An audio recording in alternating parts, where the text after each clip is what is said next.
ng palatuntunan ito.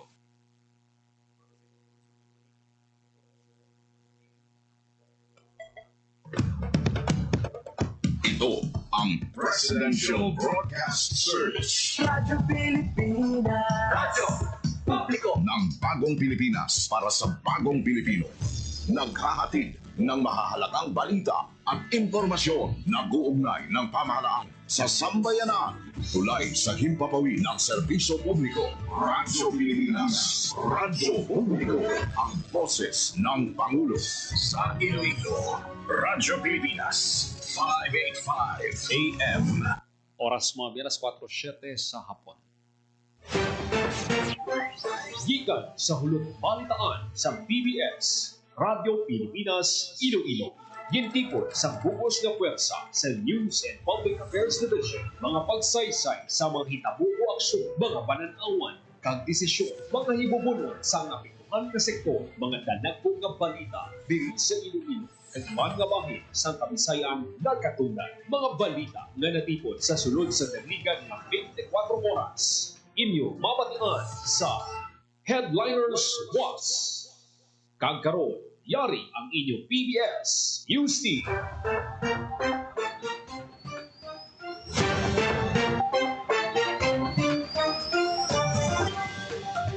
Mayong hapon, ini ang Headliners Was, Biyernes, Mayo 30, tuwing 2025. Pining inyo tag balita Joseph Paul Nobles sa Tarosa. Kagkaroon sa mga Pangulong dinala.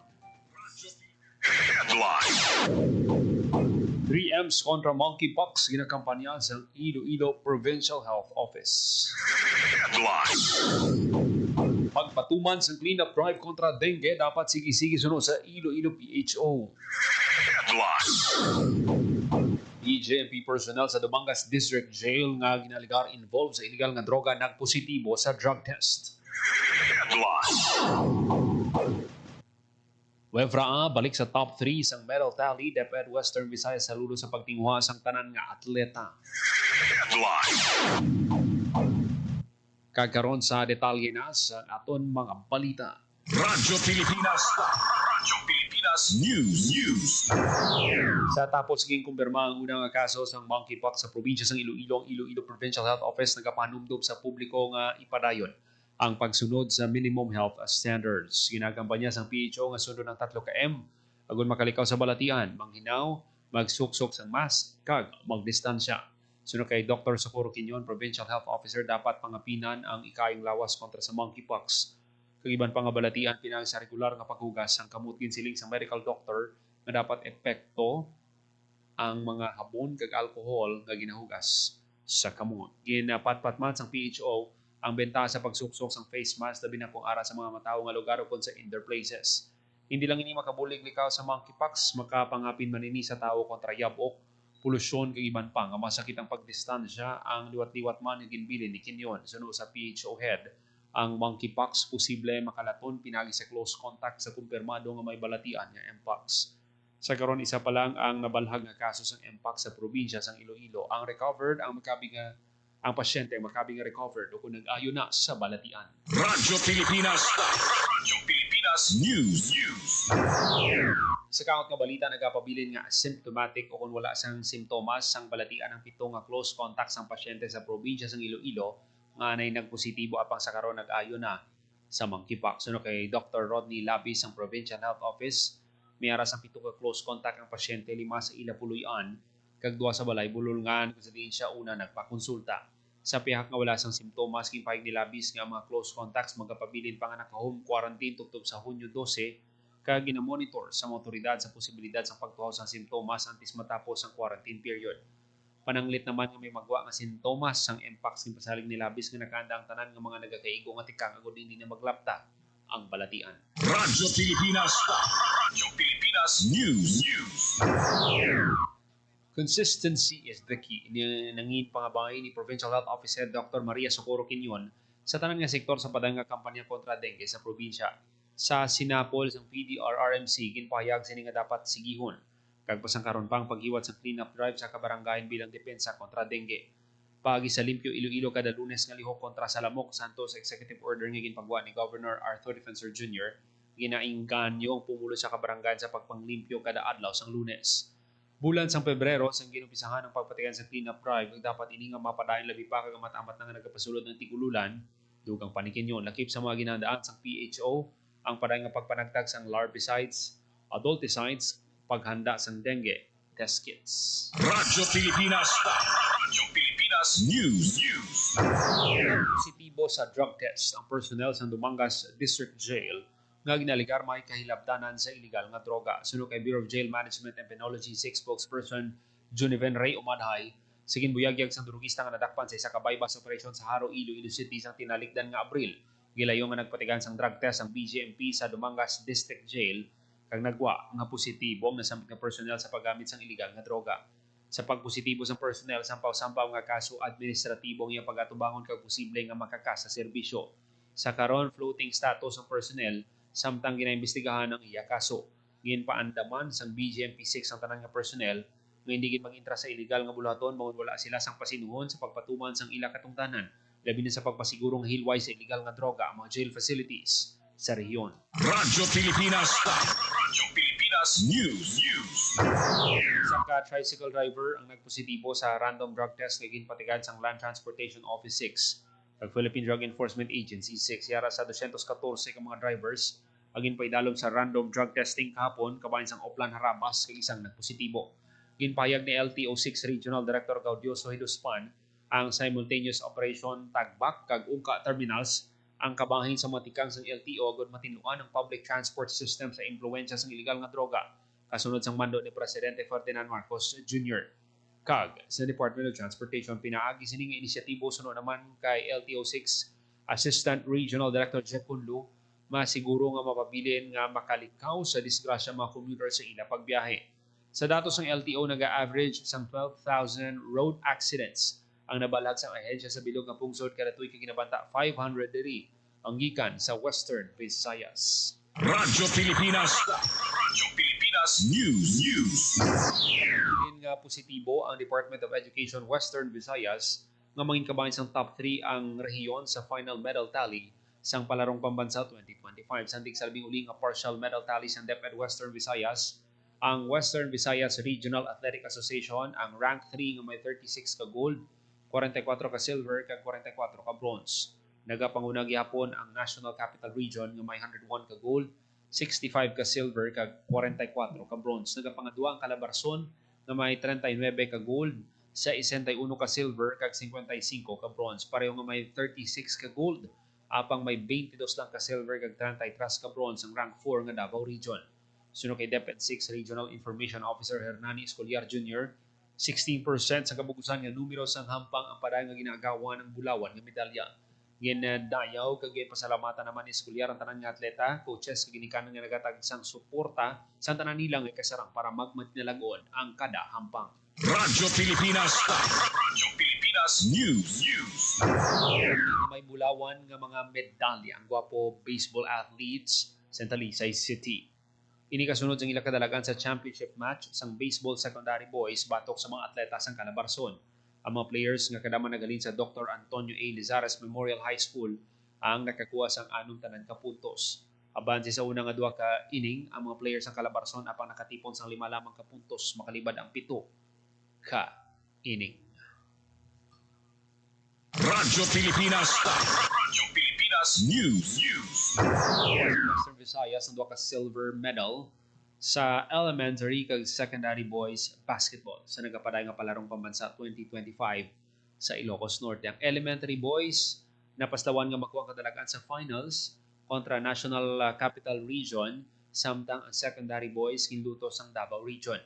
Wala man makuha sang Western Visayas ang kampeonato sa basketball, madamo naman nga netizen ang nagpalabot sa suporta kag pagpanginbulahan sa duha ka team sa ginpakita nila nga performance sa hardcourt. Ang elementary kag secondary boys basketball sa Western Visayas ginarepresentar sa St. Robert's International College. Radyo Pilipinas. Radyo Pilipinas News. Basta ng mga baseball players ang Anilaw Iloilo nga madepensahan ang ila titulo bilang kampiyon sang baseball elementary boys sa palarong pambansa. Ini matapos ginluto sa mga atleta gikan sa National Capital Region sa championship match subong nga Biyernes, Mayo 30. Naibaluan nagaban siyang Webra sa score nga 5-2 sa unang 5 ka innings sang hampang.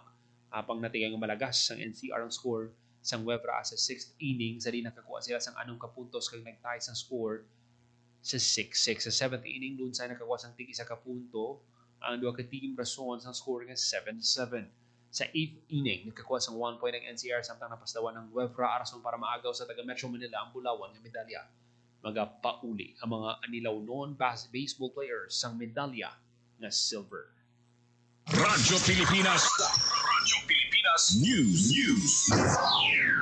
Oras sa Radyo Pilipinas, alas 4:17 sa hapon. Dugang ang mga balita sa pagbalik sang Headliners Boss. This is a public service announcement. Isang paalala mula sa National Telecommunications Commission, National Capital Region o NTC-NCR. Ang kanilang Oplan Contra Text Scams. Oplan Contra Text Scams. Binabalaan ng publiko na sakaling kayo ay makatanggap ng kakaibang text messages sa mga di kilalang numero o di kaya ay mga text messages na may kahina-hinalang mga link. Huwag pansinin, huwag pindutin, huwag i-click ang link. Huwag i-click ang link. Ipagbigay alam agad sa NTC website ntc.gov.ph o kaya sumulat sa kanilang email na contratextcam@gmail.com. Sa mga panahong ito, huwag padaya, maging wais na madla. Makibahagi sa Oplan Contra Text Scam. This is a public service announcement. Public service announcement From PBS, Presidential Broadcast Service, and Radyo Pilipinas. For 53 years, the people suffered from heartless communist terrorists. who killed thousands and are killing thousands more. They destroyed families, our youth, and their dreams. There should be accountability for human rights abuses and ISL violations. Our people have had enough of this senseless violence. Thousands have already surrendered. For genuine peace and development. Together, victory will be ours. Hoy, Judy! Saan ang edyo ni Elma? Parang tulalong-tulala ka dyan. Mama, tulungan mo ako. Akala ko tita mo. Tumama naman ako. Tapos sarap niya ako. Anong gagawin ko?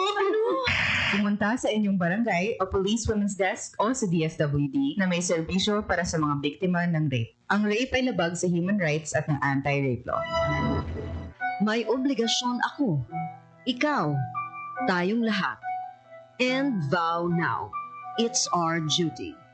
Ang paalalang ito ay hatid sa inyo ng Philippine Commission on Women at ng himpilang ito. Lola, ano po nangyari nang malaman ni Tibo na nangingitlog ng ginto ang kanyang gansa araw-araw? Nang malaman ni Tibo na nangingitlog ng ginto ang kanyang gansa, tinangka niya na kunin na kaagad ang lahat ng ginto na iiitlog pa ng gansa.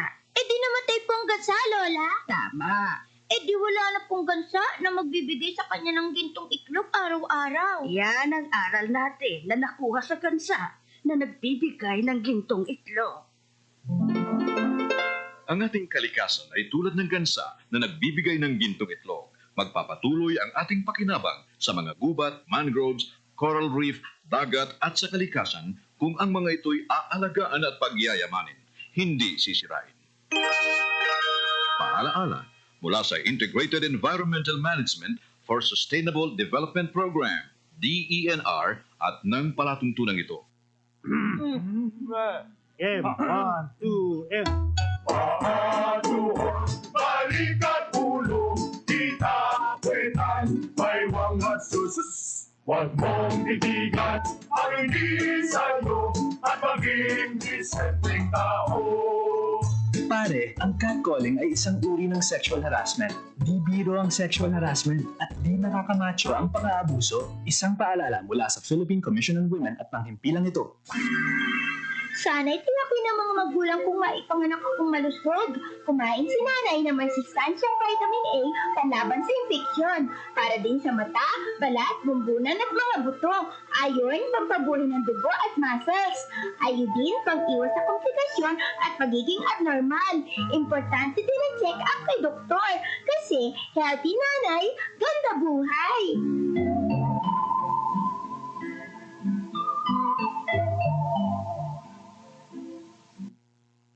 Maging mapanuri, huwag maging biktima. Ito ang karanasan ni Joanna, Elena, at Shona. Sinabi niya sa nanay ko, mabibigyan nila ako ng trabaho. Pwede niya daw akong gawing singer. Sa abroad daw. Doon ako pupunta para magtrabaho. Hindi niya sinabi yung trabaho ay sumayaw ng nakahubad. Kinulong ako kasama ng mga ibang babae at hindi pinakain. Umabot ako ng Singapore. Pinilit naman ako makipagtalik sa mga foreigners. Doon ako nabuntis. 15 years old lang ako noon. Dito sa Pilipinas, 100,000 na bata ay pinapasok sa sex trade. Ang child trafficking ay isang krimen. Mag-report sa Action Line 02-1343. Hindi mo kailangang makita ang mga mukha nila para maramdaman ang takot nila. Isang paalala mula sa ECPAT Philippines, Interagency Council Against Trafficking, PIA, at nang himpilang ito.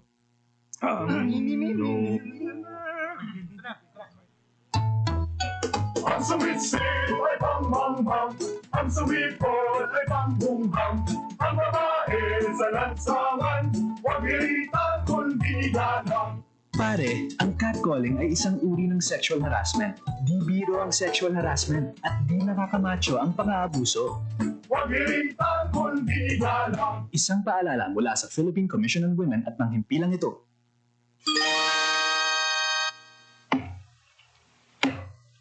Kuya Bistik, bakit mo pinuputol ang bakawan? Panggatong bitoy. Mabuti ang bakawan, maningas pag natuyo. Sabi ng teacher ko, mahalaga daw ang bakawan. Oo. Sabi ng teacher ko, dito nangingitlog, lumalaki, at nagpaparami ang ibang mga isda. Pati alimango sa mga hipon. Bakit sa kabilang barangay ginawa ng palaisdaan at resort ang bakawan nila? Kaya nga raw umuunti ang nahuhuli nating isda at mga lamang dagat dito. Dapat daw, parusahan ang mga namumutol ng bakawan. Sabi ng teacher mo yon? Hindi. Sabi ni Lolo yun. Bitan! Lagot! Ayun si Lolo. Alagaan ang ating mangrove areas. Hindi mapapalitan ng fish pond, hotel at mga resort ang maraming pakinabang ng mga tao mula sa mga mangrove forest. Paalaala mula sa Integrated Environmental Management for Sustainable Development Program, DENR, at ng palatuntunan ito.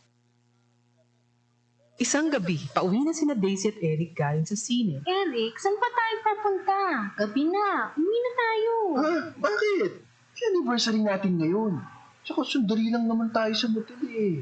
Ang kulit mo naman eh. Sinasabi ko na sa'yo na hindi pa ako handang makipag-sex. Tsaka paano kung mabundis ako? Sus naman mo ako bahala. Sumama ka na sa akin. Kung mahal mo ako, patutunayan mo. Anong gagawin ko? Mahal ko siya pero ayoko pa talaga eh. Basta. Ano? Halika na. Sabi ko na sa'yo, ako bahala. Eric, sa kanilang natin gawin to. Palagay ko, hindi pa talaga itong tamang panahon. At kung ako naman ang mahal mo, makapaghihintay ka, di ba? Isipin ang kapakanan, plano ang kinabukasan. Abutin ang ninanais, hindi kailangang magtiis. Isang mapagpalayang mensahe hatid sa inyo ng Sentrong Sigla, Angat Pinoy 2004 at ng himpilang ito sa pakikipag-ugnayan sa Women's Media Circle Foundation. Radyo Pilipinas. Radyo Pilipinas News. Sa aton nga mga balita, kinabiabi sang Iloilo Provincial Government ang mga opisyal sa Barangay San Antonio, Makati City sa ida pagbisita sa Kapitolyo. Nagpadulong sa Iloilo ang mga barangay officials sa San Antonio, Makati para sa isa ka benchmarking agud ibaloon ang mga best practices ng probinsya may kangtanan sa turismo kag engineering. Ginpatpat ni Gilbert Bombet Marin, hepe sang Provincial Culture, Arts, History and Tourism Office ang mga inisyatibo sa probinsya sa pagpasanyog sa turismo. Impresentar man sang Provincial Tourism Chief ang mga tourism clusters kag mga destinasyon nga pwede malibot sa mga bisita samtang ari sa probinsya. Ginpakigbahay naman sang Provincial Engineers Office ang plano nga pagtukod sang Smart and Green Government Center, isa ka one-stop shop nga maghahatag sang frontline services halin sa nagkalaylay nga ahensya sang gobyerno. Radyo Pilipinas. Radyo Pilipinas News. Samtang sa ibang panaton nga balita, Radyo Pilipinas. Radyo Pilipinas News. ang merkado lokal padayon sa paghatag sa oportunidad sa mga mangunguma agud mabaligya sa madasig ang ila produkto. Detalye sa balita sa report ni Janelle Baclay. Radyo Pilipinas. Radyo Pilipinas. Report. Halin sa ginbuksan ng Kadiwa Store, dako ang nabulig sini agod madasig ang pagbaligya ni Jenny Mindiola sa Himawan Norte Mandurriao sa ina produkto nga mga tanon kag prutas. Sila ang kabuylog sa DA kag Iloilo City Government sa tiyon nga may ginapatigawin nga merkado lokal sa campus ng West Visayas State University. Paagi sa programa, ginpahayag siningi ni Mabudlay para sa ilang mangitas ang customer. Bangod mismo ang DA ang naghatag sa ilas ang kahiginan na makabaligya sa nagkalain-lain yung venue. Suno kay Iloilo City Agriculturist Inigo Garengalao, talalo pang doon ang positibong epekto sa merkado lokal. Agod mapasanyog ang kita sa mga farm organizations ng ilang ginabuligan. Sa karon nadihon na ang MOA sa tunga sa Central Philippine University kag Iloilo City Government agod himuon nga regular ang merkado lokal sa universidad. Sa pagpaking partner kaupod sa akadim suno kay Garengalao mabuligan sang pila ka agripreneur ang mga estratehiya kag pagdevelop sang teknolohiya agud mapasanyog ang ilang marketing kag bisan packaging sang ilang produkto. Kaya gina naman ini para sa mga estudyante nga matunan ng mga impormasyon tungkol sa agrikultura kag ila direkta nga may baluan ang istorya sa mga vendors kag mangunguma. Para sa Bagong Pilipinas, General Maclay, Radyo Pilipinas, Radyo Publiko. Radyo Pilipinas. Radyo Pilipinas News. Tungkol sa konsepsyon ng masobra 350 ka mangunguma kag mga isda sang banwagod iselebrar ang Farmers and Fisher Folks Day. Lakip sa mga aktibidad ang dialogo kaupod ang mga tiglawas ng Department of Agriculture, Iloilo Provincial Agriculturist kag Veterinary Office, Bureau of Fisheries and Aquatic Resources, kag Philippine Crop Insurance Corporation. Sa hinunanon ginpatpat ang nanuway-tuway nga update angon sa mga programa, proyekto kag serbisyo sa gobyerno para sa pagpasanyog sa produksyon kag kita. Ginistoryahan man ang pila ka concern nga maangon sa production, post-harvest kag marketing. Sa iyaman sagin pahayag ni DA Western Visayas Regional Information Officer James Arlogatis nga ginaduso sang ahensyang timely nga pag-deliver kag pagpanagtag sang inbred kag hybrid seeds para sa nagailapit nga wet planting season. Ginapangabay man sini ang mga mangunguma nga aktibo nga bantayan ng ilang mga talamnan. Batok sa peste kag balatian kag gidayon nga magpakig-angon sa Regional Crop Protection Center para sa biological control agents. Ginpanugyanan man sini ang mangunguma nga magamit sang ginpanagtag nga makinarya kag kagamitan para sa mas manami nga land preparation kag crop establishment. Radyo Pilipinas. Radyo Pilipinas News. Sa Mayo 28, sining atoy nagapabilin nga suspendido ang window hours sa pagsulod sa 6-kilometer permanent extended danger zone sang Bulkan Kanlaon. Ini sa tunga sang peligro sa posibilidad sang liwat nga paglupok sang bulkan bangod sang sige-sige sini nga mga aktibidad. Sunod sa OCD6, wala pa sang patod nga petsa kung saan ulit tugutan ang pagsulod sa mga evacuee sa PDZ sang Kanlaon. Naibaluan nga gintugutan ana ang pagsulod sa mga pulo sa 6-kilometer permanent danger zone halin alas 6 sa aga tubtob alas 4 sa hapon para magatender sang ila kasapatan kag kaumhan. Radyo Pilipinas. Radyo Pilipinas News. Tungkol sa ulugod ang Month of Ocean, siningat tuwing sa Negros Occidental nagtilipo na mga katapos ang Tanyon Strait Protected Seascape Site Management Unit, Northeast Negros, Centro Cadiz, Centro Cabangcalan, Semo San Carlos, mga People's Organization kag Sipaway Divers.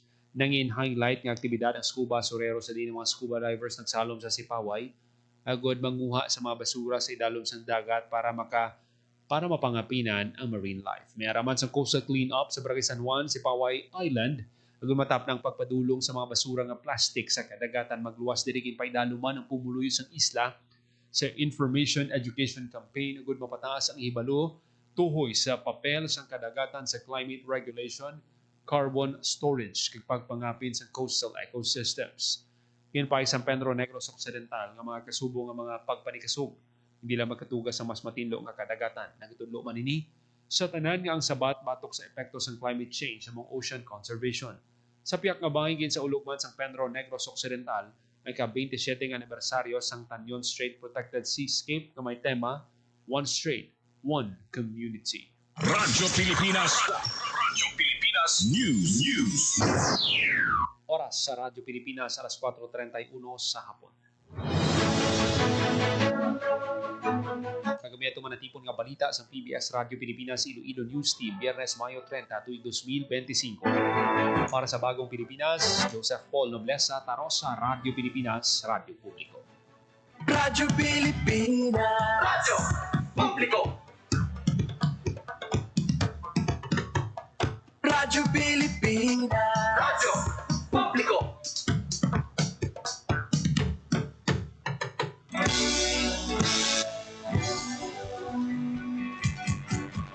Mahalagang mga balita, napapanahong impormasyon. Kami ang inyong gabay, pag may bagyo at sakuna. Serbisyo ng gobyerno, kapag may nangangailangan. Mga proyekto ng Pangulo, damang-dama ang pagmamahal niya. Tulay ng mga hinaing, ang problema ng bayan ating lulutasin. Tulay sa himpapawid, tulay ng pagbabago. Radyo Pilipinas, ng bagong Pilipinas. Radyo Pilipinas, ng bagong Pilipino. Mga proyekto ng Pangulo, damang-dama ang pagmamahal niya. Radyo Pilipinas, ang boses ng Pangulo.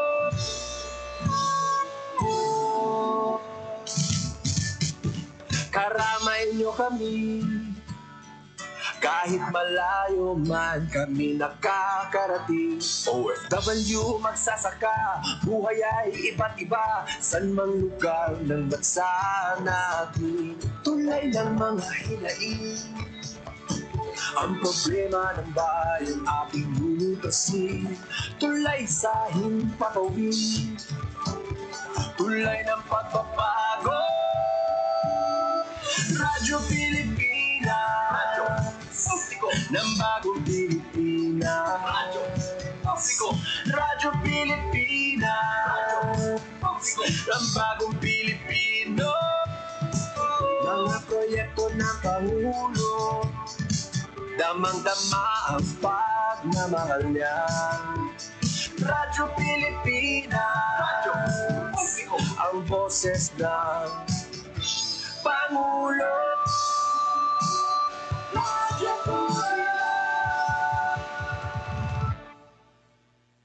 Radyo Pilipinas, Radyo Publiko, Radyo Pilipinas.